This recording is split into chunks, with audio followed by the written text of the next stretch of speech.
In October 1962, the United States discovered Soviet nuclear missiles, just 90 miles from its coast. For 13 days, the world stood on the edge of nuclear war. Nuclear weapons were no longer abstract threats. They were positioned within immediate reach. One decision would determine whether millions lived or died. This was the Cuban Missile Crisis. The Cold War had already divided the world into competing spheres of influence. The United States and the Soviet Union were locked in a struggle for dominance, political, ideological, and military. Both feared the other. Both believed they were acting defensively. Each move by one side was seen as aggression by the other. In 1961, the United States supported a failed invasion of Cuba at the Bay of Pigs. The operation collapsed. For Fidel Castro, it confirmed American hostility. For Moscow, it created opportunity. Cuba moved decisively closer to the Soviet Union. At the same time, the United States had deployed PGM-19 Jupiter nuclear missiles in Turkey. These missiles could strike deep into Soviet territory within minutes. To Soviet Premier Nikita Khrushchev, this was a direct and unacceptable threat. He believed the balance of power favored Washington. He wanted to restore strategic equilibrium. His solution was bold: secretly deploy nuclear missiles to America's neighbor, Cuba. If successful, the Soviet Union would gain leverage. If discovered, the consequences would be unpredictable. On October 14th, an American U-2 spy plane photographed construction sites on the island. The images were unmistakable: missile launch facilities, operational infrastructure. Within range of Washington, D.C., President John F. Kennedy was informed the following day. Inside the White House, a small group of advisors formed the Executive Committee, ExComm. They met in secrecy.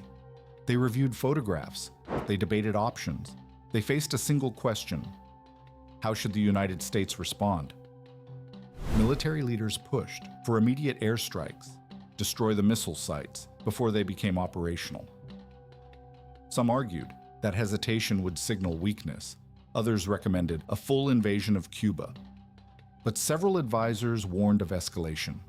A Soviet response in Berlin was likely. NATO allies could be drawn in. A conventional war in Europe might follow. And behind that, nuclear exchange. Kennedy faced a brutal calculation: strike first and risk uncontrollable escalation. Or wait and risk appearing indecisive. Both options carried enormous danger. Instead of bombing Cuba, Kennedy chose a different path: a naval blockade, officially described as a quarantine.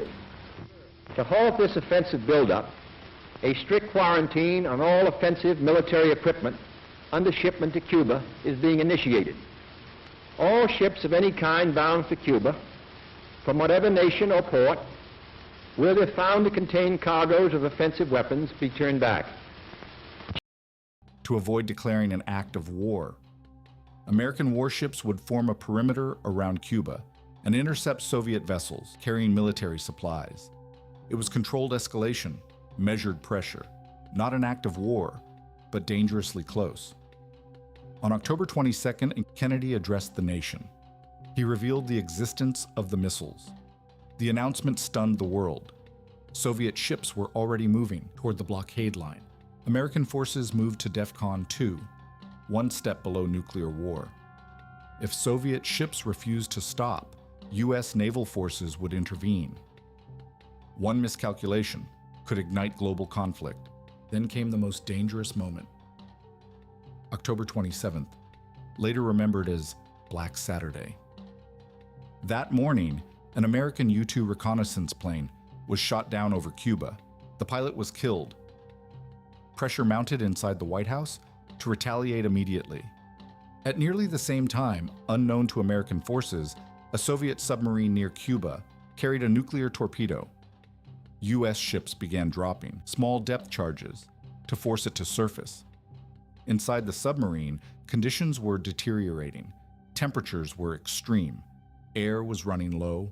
Communication with Moscow had been lost. The captain believed war may have already begun. he considered launching the nuclear torpedo.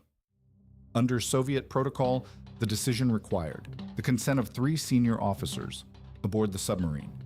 Captain Valentin Savitsky supported the launch.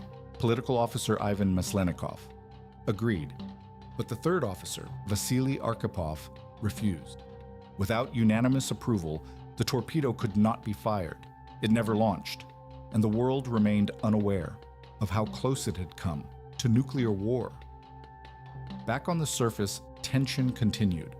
Soviet ships approaching the blockade slowed. Then they turned back.